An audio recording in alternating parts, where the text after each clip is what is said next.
Hello, everyone. How are you doing? And welcome to another episode of the Dr. Will Show, where we have the discussions that inform, entertain, and challenge educators to be the change. I am your host, Dr. Will, and each week I zoom in someone who is really making a difference, and we chat about strategies and ideas on how you can live your best life.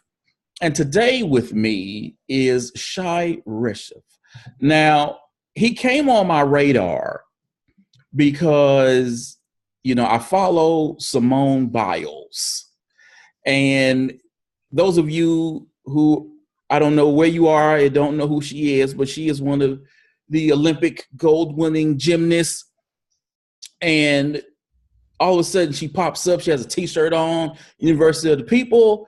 And I was like, what is this? So let me check this out. And once I started to read about it, and then I saw Shai's TED Talk, I said, wow, okay, this is interesting because I've never heard of anything like it before in my life. So I reached out to them on Twitter, and the interview got scheduled. And so we're going to talk about the University of the People and get to understand how it was founded and how things go down. So Shai, for those who are watching, will you please introduce yourself? Yeah, my name is Shai Reshef. I'm the president of University of the People. The University of the People is a nonprofit, tuition-free, accredited online American university, opening the gates to higher education for all those who are qualified and denied because of many reasons, whether they are financial, political, personal, cultural. We use the internet to bring quality higher education, making higher education affordable and accessible to all. So what are your thoughts on the traditional university system, and how are you able to offer a tuition-free university degree and still meet the needs of modern learners? Well, I myself came from the traditional university system, and all the people who run the university come from the traditional university system. The university, by the way, our ability to be tuition free is because we rely on open source technology, open educational resources, and volunteers. We have 6,000 volunteers, all coming from great universities. Our president council consists the presidents of NYU, Berkeley, Columbia, Oxford, and many other great universities. So obviously I'm a great supporter of a traditional university. At the same time, the traditional system failing millions. There are millions of people around the world who cannot afford higher education. It got to the point that it's simply too expensive. It doesn't make sense that people will end up will graduate from a university with tens or maybe hundreds of thousands of US dollars. So we believe that using the internet should make a difference. So I'm not saying that it should be instead of higher education, but alongside, John Sexton, the president of NYU, who is one of our greatest supporters, told me once, my ability as the president of NYU, as a research university, to continue charging $50,000 per student is only there if there is a cheaper alternative for those who cannot afford it. And we are showing that there is a way that higher education can have the right quality, but still be in a fraction of a price. So I believe that those who can afford should go to those great universities. Those who cannot afford should come to us or to institutions like us. So if people were to ask you to describe the University of the People, what would you say, and what was the pain point behind ultimately creating the system? Well, let me go at it this way. Once you decided this is something that I wanted to do, how did you take it from idea to an actual university? Well, so that's a good question, because I started by being part of for-profit education. For 25 years, I was in for-profit education. I was in charge of tens of programs serving hundreds of thousands of students. But among other things, I started the first online university in Europe. And that's where I saw how powerful online learning can be, because we had students from all over the world. They can stay at home, keep their job, and still get this great education. But I also noticed that for most people, it was nothing but a wishful thinking. It was simply too expensive. Wow. And I told myself, wow, here is a great idea, except that nobody can afford it. I ended up selling this university. As I mentioned, it was for profit, as well as the rest of my business. And I was staying in New York on semi-retirement, just to realize that it's not really for me. I'm too hyper. I need to do something. So I felt like I have to continue doing, but I felt like I don't want to do more of the same. I'm fortunate. I have enough. It's my turn to give back. But I wanted to do it in a way that will have an impact on the world. And what can have better impact on the world than education? Because if you educate one person, you can change a life. If you educate many, you can change the world. So I looked around and I realized that everything that made this European university so expensive is available for free. Open source technology, open educational resources, which is content that professors produce and put on the net for everyone to use for free, and the new internet culture of people who are willing to teach and learn from each other for free. I was introduced to sites where professors came every day and helped for free students with their homework. So I thought to myself, wait a second, all I have to do is to put it together and create a tuition-free university. So I did. So I announced the university actually in Germany in January 2009. The next day, the New York Times wrote a page about it. Here it is, here it comes, tuition-free university. But the following day, I already had hundreds of professors writing me emails saying, wow, this is a great idea. We want to help you. And they made it happen. So I'm a volunteer, I'm the president. The provost is volunteer, is from Colombia. The vice provost, volunteer, she was the vice provost of Colombia. The deans are from NYU and Princeton, they are volunteers. So we have all these great volunteers coming from great university, brought their experience. I had my own experience of how to run online university, and together we build a tuition-free university. So the one thing that I need to mention is that the idea, we are tuition-free, but we are not free. The students take the courses for free. However, by the end of the course, we ask them to pay for assessment. So each course assessment fee is $100. So a full BA costs $4,000. It's still a fraction of what would cost any other BA, but it's still some amount. And for those who cannot afford it, we offer scholarships. So it's our mission that nobody would be left behind for financial reasons. So if they can't afford it, we give them scholarships, and we have great foundations and individuals who came on board to offer scholarship to different segments of population, including Simone Biles, by the way, who created her own legacy fund for foster kids and others to enable them to go to higher education. Wow. This is interesting. Now, I mean, I myself have my graduate degrees from Capella University, which is a for-profit accredited online university. So I understand the power of it because, in my cohort of classmates, there were people from California, DC, South Carolina, et cetera. So when we were talking about leadership and we were bringing in our issues in our workspace and relating it to the research, it wasn't just us talking about, in the traditional school where in this one locale, we're dealing with the same stuff. So these were people in California. I was, wow, this is going on in California. So I had a very enriching experience. So I can only imagine what your students are doing, they're from United States, from all over the world, and they're having these discussions. But the whole thing of free and everyone's coming together and saying, even though NYU may be paying me $150,000 a year, I'm going to give you free time. That's crazy. Yeah,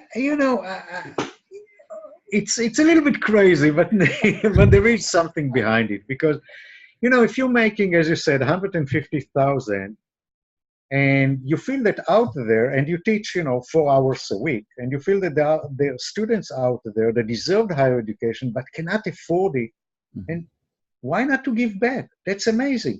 And you think about retired professors. You sit at home, you wake up in the morning, you take your cup of coffee, and you open your laptop, and here you are with 20 students from amazing countries which you will never meet. It's like the people that you said, and even more, because we have students from 200 countries, and we have students who are survivors of the genocide in Rwanda and the earthquake in Haiti, and refugees. We have over 1,000 refugees. Over 600 of them are Syrian, and 300 of them are in Syria itself. Some of them, I just talked today from Ghouta, where they were bombed with chemicals. How would you meet these people? How would you find this? So you feel that you're doing good, and at the same time, you meet amazing people which enrich you, enrich the students. It's a great experience. I mentioned that we have 6,000 volunteers, but we use about 500 of them. And the interesting thing is that people who start teaching for us, they never leave us. They just stay over and over and over. Hardly you find anyone who leaves us, because it's really an amazing experience. And you feel great about yourself. And a friend told me once a sentence that I carry with me, which I believe is so true. When you give, you get so much more back. And you give to these people, and what you get to your heart, you can't compare it to anything else. So yeah, we are building on the goodwill of the world, and believe me, there is a lot of goodwill out there. Yeah. Wow. So I read some things about your course room, and then I heard what you said in your TED Talk. So paint me a picture of what the course room looks like, and how are your courses designed?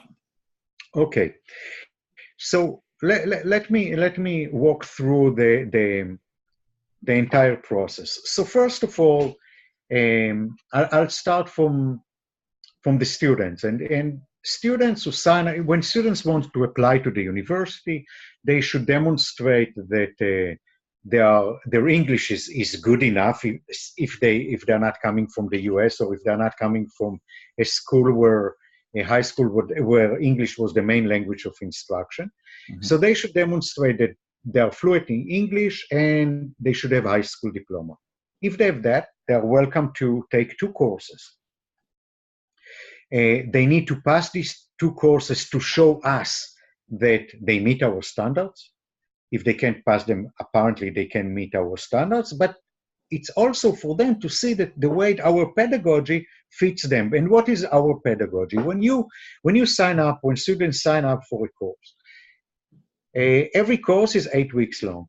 Every week starts on Thursday, ends on Wednesday, to ensure that for any students from any part of the world, the weekend is the middle of the week, for those who don't like to work on the weekend, or for those who work only on the weekend. So, Thursday morning, students log on into the class, and he finds 20 to 30 students like himself, herself, usually from 20 to 30 different countries. But they come to the class, and what they see, and let's say that the first student, he goes into the class and he's Chinese, he finds the 20, 30 students, and actually it's not physically the students, it's the names of the students, mm-hmm. and their profile, whatever they decide to share with the group.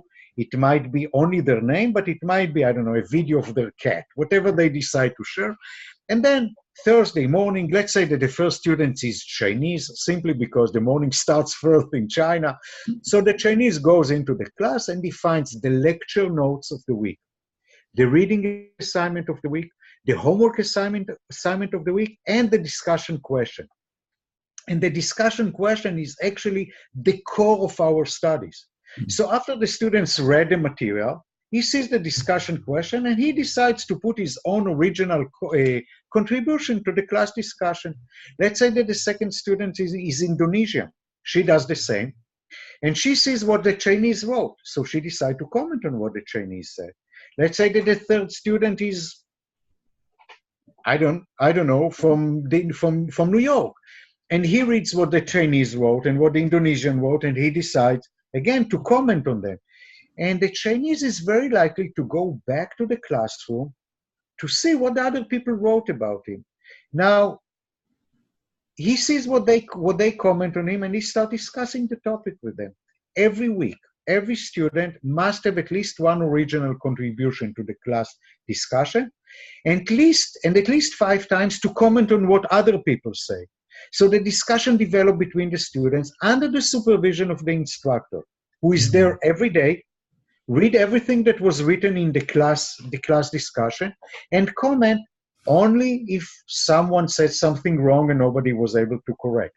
Someone asked a question and nobody was able to answer, or maybe the discussion went to the wrong direction and needs to be redirected. So actually, the instructor is mainly a moderator. Talk to the entire group. He can talk to the students inside the forum or outside one-on-one. The students can talk to the instructor one-on-one. Now, by the end of the week, the students take a quiz to see that they master the material. They hand in their homework, which is assessed randomly and anonymously by 3 of their peers under the supervision of the instructor, who has the right to override the grades that they gave each other, and that they get the grade for the week and they move to the next week. 8 weeks in a row. Then they take the final exam, get the grade for the entire course, and move on. It's asynchronous. You don't need to be in the class at any time. You can come at any time, but you're not forced to be at any time. And you don't need broadband, because we have students who use cell phone, who use any kind of device in any parts of the world. So we tell them, if you don't have broadband, here's the text. If you have broadband, here's the video for you. So we don't force them to have broadband. Very intensive. You need to spend 15 to 20 hours per week per course, which is a lot. So we don't let the students take more than 2 courses at a time. And when you think about it, you need to take 5 terms a year, 2 courses at a time in order to graduate in 4 years. So it's very intensive. On the other hand, it's very, very satisfied. When we ask our students, we ask them every term 40 questions, but there is one question that I watch, which is the last question. And the last question says, would you recommend the university as a good place of studying to your peers? Because for me, it might be that one term you don't like the instructor too much. It might be that the technology didn't work perfectly. It might be that your peers were too harsh, or I don't know, or not nice, I don't know. But the question, if you recommend the university, it means that overall you're satisfied. Over 95%, every single term says that they would recommend the university as a good place to study for their peers. So I guess we're doing something right? Awesome. That's nice. And thank you for that detailed answer. Now, you've already mentioned how you are working with a global community of students who are coming from all over the world. And given that, what is your approach to curriculum? What are your sort of standards aligned to? And how are you partnering with professors to teach at the University of the People? Like, do you like routinely try to recruit people, or people just flock to you and say, "Hey, Shai, I got some time, man. I'm going to teach"? Well, it's a few questions. To start with the last one, people come on board and offer to teach. But we need, because we're growing very fast. We were in 2014, 4 years ago, when we got our initial accreditation, we had about 500 enrolled students. Right now, we have 12,000. Wow. And we see this number increasing to 20,000 this year. So we are in huge demand of professors, of new instructors, new professors. So on the one hand, we have a pool of 6,000 instructors, but at the same time, it doesn't mean that all these 6,000 can teach everything that we need. So we are in constant demand of new professors. And if anyone listens to us and want to come and teach for us, we would love to have them. In terms of the courses, we are an American university and we are accredited in the US. So we are a typical American university, and our curriculum is very similar to other universities. So we only offer business administration, computer science, and health science, associate and bachelor degree, as well as MBA. And if you would look at our MBA, it's quite similar to other MBAs. Saying that, we do try to engage professors from all over the world and make sure that our curriculum is relevant for students from around the world. So we're trying to do our best. We're trying, I'll give you one example. One of the courses that we teach is history. Actually, we have to offer it. One of the courses must be history. But history is a tricky subject because when you think about it, anytime you teach history, you have a perspective of one country which will offend another country, right? So if you are talking about, you're looking at Greece, at Greek Turkey, at Greek history, well, the Turks don't look very nice. If French history, the German doesn't look very. So we decided, okay, let's try to be objective, and instead of having history between countries, let's have art history, right? So we teach art history. Well, but even then we got into trouble because people say, well, why don't you have Eastern art and African art? And, so we're trying to do our best, and we're trying to be, even with our students, the first course that they take, we try to teach them how it is to study with us. It's called online strategies. So we talk to them about the peer-to-peer learning. We talk to them about plagiarism. We talk to them about politically correct. We try to avoid any politics in the class because anytime you present your point of view, some people will be against it, and we try politically neutral. But even with plagiarism, in some cultures, copying from some places is actually the right thing to do because you want to show that you find the right resources and you're just copying them right. Well, we expect you to put your own words and not copy anything. So, it's challenging, but it works. What can I say? Yeah. So, one of the potential drawbacks to online learning can be the isolation. It can be, where you're not engaging with classmates, or you're not engaging with the professor. How do students, because earlier you mentioned how they had to do those discussions and comment with each other, but how have you set up or created a culture within the university where students feel comfortable to interact with each other and feel comfortable in the fact that they're not alone? Well, I think that I need to divide the answer into two. First of all, I do not think that it's good for everyone. In order to study online, and you studied online, so without knowing anything, I can guarantee that you are self-disciplined and you are highly motivated, because otherwise you won't succeed online. Mm-hmm. You are by yourself. You need to decide when you come to the class, and you need to do the work. And it's not that you're sitting in front of a professor who sit and lecture, and you lay back, listen, maybe you fall asleep and take the notes from your peer. You need to be active. And in our case, if you're not active, you fail the class. So you need to be motivated, you need to be self-disciplined, and you need to like it. So it's not for everyone. But I think that this is very much alike, or very much fit the young generation way of behavior right now. People spend most of the time online these days. So for them to interact online, you go to kids and you tell them, go meet your friends. And they said, I meet my friends. And I say, no, go to their house or invite them to. I said, what do you mean?